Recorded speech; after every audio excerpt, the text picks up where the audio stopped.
अस्सलामुअलैकुम। उम्मीद है आप सब खैरियत से होंगे। अल्लाह तबारक ताला आप सबको अपने हिफ्ज़ ईमान में रखे, आमीन सुम्मा आमीन। अगर आप लोग भी काफ़ी टाइम से इस्तिग़फ़ार कर रहे हैं और आपको उसका फ़ायदा हासिल नहीं हो रहा, तो यकीनन आप कोई गलती कर रहे हैं। मुझे 2 महीने पहले एक सिस्टर ने मैसेज करके बताया था कि वो काफ़ी टाइम से इस्तिग़फ़ार कर रही हैं, लेकिन उसका कोई फ़ायदा हासिल नहीं हो रहा। उनकी बात सुनने के बाद उनसे पूछा कि आप किस तरीके से इस्तिग़फ़ार कर रही हैं, तो जो तरीका उन्होंने बताया उसमें काफ़ी गलतियाँ थी और यही वजह थी कि उनकी दुआ कबूलियत तक नहीं पहुंच रही थी और उनको इस्तिग़फ़ार के वो फ़वाइद हासिल नहीं हो रहे थे जो फ़वाइद इस्तिग़फ़ार के हैं। मैंने उनको उनकी गलतियों के बारे में बताया और एक राइट तरीका बताया जिस तरीके से इस्तिग़फ़ार करना होता है। अब उनका मैसेज आया है कि जिस काम के लिए इन्होंने इस्तिग़फ़ार शुरू किया था वो हो गया है। वो कहती हैं कि इस्तिग़फ़ार ने मोज़े की तरह काम किया है, जो दुआएं अब मैं नहीं भी मांगती वो भी पूरी हो रही हैं। उन्होंने वो गलतियां दुरुस्त की और उनकी तमाम दुआएं कबूल हो गई। अगर आप भी इस्तिग़फ़ार कर रहे हैं और कबूलियत नहीं हो रही, तो आप भी कहीं वही गलतियां तो नहीं कर रहे। आज की वीडियो में मैं आपको वो गलतियां बताऊंगी जिसकी वजह से इस्तिग़फ़ार की कबूलियत नहीं होती और उससे वो फ़ायदा हासिल नहीं होता जो हमें वीडियोस में या फिर हमें कुरान पाक व हदीस व सुन्नत से सुनने में मिलता है। इन गलतियों को ठीक करने के अलावा मैं आपको ऐसे 5 स्टेप बताऊंगी। अगर आप उनको फॉलो कर इस्तिग़फ़ार करते हैं तो इंशाअल्लाह आप देखेंगे कि आपकी ज़िंदगी में कैसे मोजज़ात होते हैं। बहुत से लोग ये शिकायत करते हैं कि हम बहुत से मिरेकल सुनते हैं, लेकिन हमारी लाइफ में ऐसा कोई मिरेकल क्यों नहीं होता। अगर आप भी इंशाल्लाह ये स्टेप फॉलो करेंगे तो आपको 100% पॉजिटिव रिज़ल्ट मिलेगा। अब बात करते हैं स्टेप्स की। पहला स्टेप ये है कि जब आपने इस्तिग़फ़ार करना है तो आपने पूरे ध्यान से करना है। आपका ध्यान अल्लाह की तरफ हो। मैं पहले भी कहती हूँ कि बेध्यानी का 7,000 से कहीं बेहतर है ध्यान का 1 या 100। तो इत्मीनान और इस ध्यान के साथ आपने इस्तिग़फ़ार करना शुरू करना है। ये ना हो कि आप मोबाइल चला रहे हैं और आप इस्तिग़फ़ार कर रहे हैं, आप टीवी देख रहे हैं तो तस्बीह चल रही है, आप दोस्तों से गप्पे लड़ा रहे हैं तब भी आपकी तस्बीह घूम रही है। तो ऐसे नहीं करना। आराम से बैठकर फिर ध्यान लगाना है। आपने ये महसूस करना है कि अल्लाह ताला आपकी इस्तिग़फ़ार को सुन रहे हैं और फिर आपने इस्तिग़फ़ार करना शुरू करनी है। ऐसी सिचुएशन आपने अपने जहन में रखनी है कि आप अल्लाह के सामने बैठे हैं और अपने गुनाहों की माफ़ी तलब कर रहे हैं। आपका पूरा फोकस होना चाहिए। आपको पता होना चाहिए कि आप किस मकसद के लिए बैठे हैं और फिर पूरे ध्यान से आपने इस्तिग़फ़ार करना शुरू करना है। जो सेकंड स्टेप है वो बहुत इम्पोर्टेंट है और वो ये है कि आपने किसी को बताना नहीं है कि आप क्या पढ़ रहे हैं। अब मैं आपको एक छोटी सी एग्जांपल देती हूँ जिससे आपको ये बात अच्छे से समझ आएगी। हमसे हमारा कोई दोस्त या अजीज़ नाराज़ होते हैं और हम उनसे माफ़ी तलब करते हैं, या कोई भी दोस्त या अजीज़ जब हम कोशिश करते हैं माफ़ी मांगने की, तो हम ये भी कोशिश करते हैं कि बात ज़्यादा लोगों तक ना जाए, मामला दोनों में ही हल हो जाए। तो आप भी कोशिश करें कि किसी को ना बताएं कि आप क्या कर रहे हैं। बस अल्लाह के सामने रोएं और माफ़ी मांगें। ये ना करें आप सबको बताते फिरें कि आप इस्तिग़फ़ार पढ़ रहे हैं, यार देखो मैं इस्तिग़फ़ार पढ़ रहा हूँ, मैं तौबा करूँ। ये नहीं करना। आपने खामोशी से, बिल्कुल खामोशी से, सिर्फ़ अल्लाह और आपका मामला है तो आपने अल्लाह से माफ़ी मांगनी है और बिल्कुल खामोशी से, किसी तीसरे को इस बात का इल्म भी ना हो कि आप क्या कर रहे हैं। और इसके अलावा आपने रेगुलर होकर पढ़ना है। ये ना हो कि आपने एक दिन पढ़ा, फिर कुछ दिन आपने स्किप कर दिया और फिर आपको याद आ गया कि हाँ मैं तो इस्तिग़फ़ार पढ़ रहा था और आप फिर इस्तिग़फ़ार की तस्बीह लेकर बैठ जाएं। ऐसा नहीं करना। आपके पढ़ने में रेगुलरिटी होनी चाहिए। आप चाहे थोड़ा पढ़ लें लेकिन आपने रेगुलर होकर ही पढ़ना है। ये नहीं करना कि आपने एक दिन पढ़ा और फिर स्किप कर दिया, ऐसे नहीं होता। इसके अलावा आप जितना भी आसानी से पढ़ सकते हैं उसको फ़िक्स कर लें। मतलब आप 500 बार पढ़ सकते हैं, 1000 बार पढ़ सकते हैं, आप 100 बार पढ़ सकते हैं, जितना भी आप पढ़ सकते हैं ना, आप उस तादाद को फ़िक्स कर लें। बात करते हैं थर्ड स्टेप की।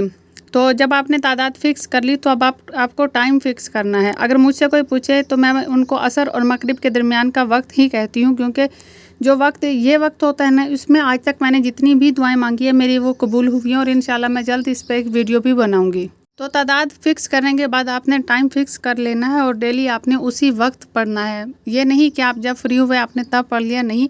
आप एक टाइम फ़िक्स कर लें और उसी टाइम पर आपने पढ़ना है। और अगर आप लोग तहज्जुद पढ़ते हैं तो वेल एंड गुड, ये बहुत अच्छा हो जाता है, क्योंकि तहज्जुद से अच्छा वक्त तो कोई हो ही नहीं सकता। वैसे तो हम इस्तिग़फ़ार किसी भी वक्त कर सकते हैं, लेकिन अगर आप तहज्जुद पढ़ते हैं तो तहज्जुद के वक्त आप इस्तिग़फ़ार पढ़ सकते हैं। वो एक बेहतरीन वक्त होता है इस्तिग़फ़ार का।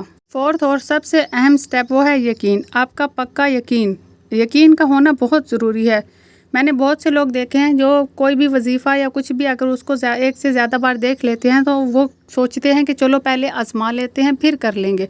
अगर आज़माने में कोई फ़ायदा हुआ तो फिर हम इसको कंटिन्यूसली करेंगे। इस्तिग़फ़ार की या किसी भी दुआ की एक कंडीशन होती हो कि आपको उस पर यकीन हो और यकीन भी पुख्ता हो। अगर आप कामिल यकीन के साथ पढ़ेंगे और फिर अल्लाह ताला इस्तिग़फ़ार की बदौलत आपको इतना कुछ देंगे कि अगर आप वो गिनना भी चाहेंगे तो गिन नहीं सकेंगे। آپ کا یقین کامل ہونا چاہیے، پختہ یقین ہو، تبھی آپ کو کوئی فائدہ حاصل ہوگا۔ اگر آپ کا یقین ہی کامل نہیں ہوگا تو اس کا کوئی فائدہ بھی حاصل نہیں ہوگا۔ اور اسی بارے میں کچھ احادیث بھی ہیں، اور اللہ تعالیٰ نے خود قرآن میں بھی فرمایا ہے۔ رسول اکرم صلی اللہ علیہ وسلم نے فرمایا کہ تم اللہ کا ذکر کرو کامل یقین کے ساتھ۔ اس کے علاوہ قرآن پاک میں اللہ تعالیٰ خود بھی فرماتے ہیں کہ میں ہر بندے کے لیے ویسا ہوں جیسا وہ میرے بارے میں گمان رکھتا ہے۔ اگر آپ پختہ یقین رکھیں گے کہ اللہ تعالیٰ آپ کو استغفار کے صدقے دیں گے تو آپ کو 100% اللہ تعالیٰ دیں گے۔ کامل یقین کے ساتھ اگر آپ کچھ بھی پڑھیں اور یقین بھی پختہ ہو تو انشاءاللہ اللہ تعالیٰ آپ کو اس چیز سے ضرور نواز دیتے ہیں۔ اس کے علاوہ اگر آپ کو صرف یقین ہو کہ ہاں یہ کام ہے اللہ تعالیٰ اس کو بہتر کریں گے، تو پھر آپ کچھ نہ بھی پڑھیں تو اللہ تعالیٰ اس کام کو انشاءاللہ آپ کے لیے بہتر ہی کریں گے۔ لیکن شرط ایک ہے کہ آپ کا یقین ہو۔ یقین تو آپ لوگوں کے یقین کے ساتھ استغفار پڑھیں اور پھر دیکھیں کہ اللہ تعالیٰ کیسے آپ کی زندگیاں بدل دیتے ہیں اور کیسے آپ کی زندگیوں میں معجزات ہوتے ہیں۔ لیکن وہی بات ہے کہ شرط ہے کہ آپ کا یقین پختہ ہونا چاہیے، آپ کو اللہ تعالیٰ پر اعتماد ہونا چاہیے، آپ کو یہ یقین ہونا چاہیے کہ آپ جس سے مانگ رہے ہیں وہ دینے والے ہیں۔ آپ چلتے ہیں آخری سٹیپ کی طرف جو کہ ہے 5واں سٹیپ، جو بہت اہم ہے، اور وہ ہے پکی توبہ۔ استغفار کا کیا مطلب ہے؟ استغفار کا مطلب یہی ہے نا کہ ہم توبہ کریں، اللہ سے اپنے گناہوں کی پکی توبہ کریں۔ اللہ تعالیٰ نے قرآن پاک میں بار مختلف صورتوں میں اللہ تعالیٰ نے استغفار کرنے کا حکم دیا، اور اللہ تعالیٰ نے وعدہ فرمایا کہ تم استغفار کرو میں تمہیں معاف کروں گا، میں تمہیں تمہاری اولاد اور مال میں برکت دوں گا، بارشیں دوں گا۔ اللہ کا وعدہ سچا وعدہ ہے۔ جب اللہ تعالیٰ نے قرآن پاک میں فرما دیا تو ہم کیسے کہہ دیتے ہیں کہ استغفار پڑھا اور فائدہ نہیں ہوا؟ کمی تو ہے، اور وہ کمی ہے ہم میں۔ اگر ہم ہی استغفار کو یہ سوچ کر کریں کہ نوکری مل جائے، پسند کی شادی ہو جائے، تو کیا استغفار کرنے کا حق ادا ہوتا ہے؟ استغفار کا تو مطلب ہی گناہوں کی معافی طلب کرنا ہوتا ہے، اپنے گناہوں پر شرمندگی اور اس کے بعد اللہ تعالیٰ سے اپنے گناہوں کی معافی مانگنا۔ اپنے ذہن میں یہ بات کلیئر بٹھا لے کہ میرا مقصد اپنے گناہوں کی معافی ہے۔ ڈٹ جائیں کہ اللہ معاف کریں گے تب ہی جاؤں گا، ورنہ تیری چوکھٹ پر پڑا رہوں گا۔ اور پکی توبہ کرنی ہے۔ پکی توبہ کا مطلب ہوتا ہے کہ آئندہ اس گناہ کی طرف مائل نہیں ہونا۔ اللہ تعالیٰ سے عہد کر لیں کہ اب دوبارہ اس گناہ کو سرزد نہیں کروں گا۔ جب آپ اس طرح استغفار کریں گے پھر آپ کی زندگی میں تبدیلی رونما ہوگی، آپ کی خواہشات آپ کو بن مانگے ملیں گی، آپ کو سکون عطا ہوگا، اور آپ اپنی آنکھوں سے معجزات ہوتے ہوئے دکھائی دیں گے۔ مختصر میں پھر بتا دیتی ہوں 5 سٹیپ کو۔ پہلا سٹیپ ہے کہ دھیان سے پڑھنا ہے۔ دوسرا سٹیپ ہے کہ کسی کو بتانا نہیں کہ آپ کیا پڑھ رہے ہیں۔ تیسرا سٹیپ ہے کہ تعداد فکس کر لیں، اور چوتھا سٹیپ ہے کہ ٹائم بھی فکس کر لیں۔ 5واں سٹیپ کامل یقین اور پکی توبہ ہے۔ یہ 5 سٹیپ فالو کرنے کے بعد انشاءاللہ آپ کو استغفار کے وہ فوائد حاصل ہوں گے جو قرآن و حدیث سے ثابت ہیں۔ اگر آپ لوگ بھی کافی ٹائم سے استغفار کر رہے ہیں اور آپ کو پھر بھی وہ فوائد نہیں حاصل ہوتے ہیں تو آپ یہ 5 سٹیپ لازمی فالو کریں۔ اور اس کے بعد بھی اگر آپ کو کوئی مسئلہ آتا ہے تو آپ ہم سے رابطہ کر سکتے ہیں، آپ ہمیں کمنٹ باکس میں میسج کر سکتے ہیں۔ اس کے علاوہ آپ ہم سے انسٹاگرام پر بھی کانٹیکٹ کر سکتے ہیں۔ انشاءاللہ ہم جہاں تک ہم سے ہوا ہم آپ کی رہنمائی فرمائیں گے۔ جزاک اللہ خیر، خدا حافظ۔